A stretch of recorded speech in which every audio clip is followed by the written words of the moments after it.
Welcome to 5 Good Minutes. You're listening to today's inspirational message on the book of Romans with Dan Irvin. Well, I want to talk today about this prevailing theme that we've seen this week in Romans 1:18 through 23, this idea of idols in our life, idol worship, anything that we believe can satisfy, save, define us. You know, idolatry, it's anything that we give ultimate weight to in our hearts, in our lives. You know, our hearts were designed to worship. We talked about this earlier in the week. And the question is, what will we worship?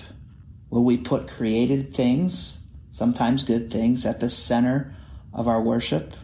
When we do this, they essentially become little gods for us, little things that we worship. And sometimes they turn into big things. There is a book written years ago about this idea of idols in our life. It's called Counterfeit Gods. It's by Tim Keller. There's a quote in this book, and he writes this. He says, "When anything in life is an absolute requirement for your happiness and self-worth, it is essentially an idol, something you are actually worshiping. When such thing is threatened, your anger is absolute. Your anger is actually the way the idol keeps you in its service, in its chains. Therefore, if you find that despite all your efforts to forgive, your anger and bitterness cannot subside, you might need to look deeper and ask, what am I defending? What is so important that I can't live without?" I think that question of if there's something in your life that is so important that you could not imagine living without it, it has probably ascended to a place that was never meant to ascend, to a place that it can't hold on to a place where it will actually do more damage in your life than good, even if it's a good thing. See, when we worship things that were never meant to be worshipped and they become idols, anxiety sets in when the things are taken away, when we're rejected. You know, if the relationships are the most important part of our life, when rejection comes, we spiral out of control and wondering if we have any worth, any value.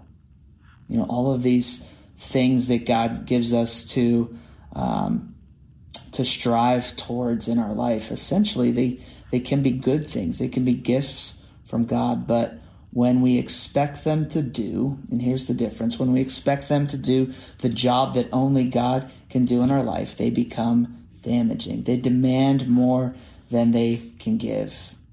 Frustration sets in. Hollowness of life sets in. Idols, by nature, always overpromise and underdeliver. The more that we chase them, the more that we realize that something is missing in us. And yet, and I do this all the time, we keep trying, because I think for me, the idols are something that are more tangible than God. I can feel, I can achieve, I can measure, I can control some of these things. Idols are anything that's more important to you than God, anything that absorbs your heart and imagination more than Him. You know, Paul talks about it as an exchange. We traded the glory of God for these smaller things.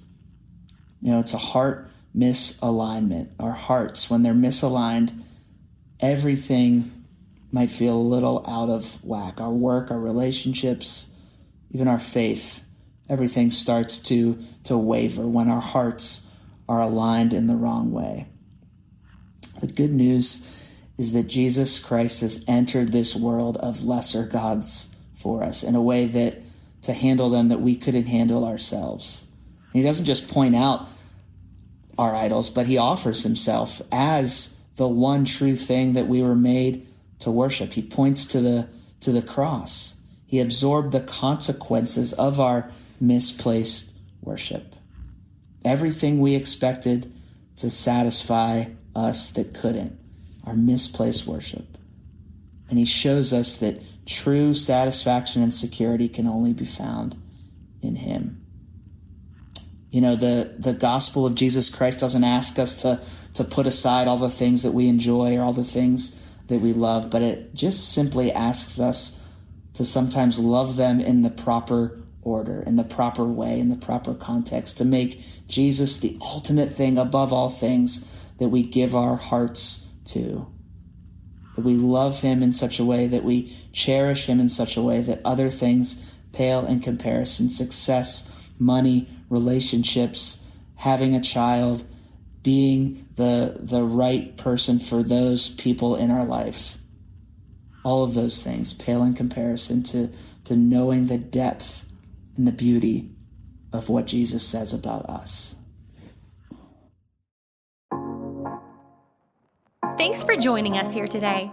There's a lot of great content to explore on Orchard Hill Plus and on the Orchard Hill main feed from the weekend. Have a great day.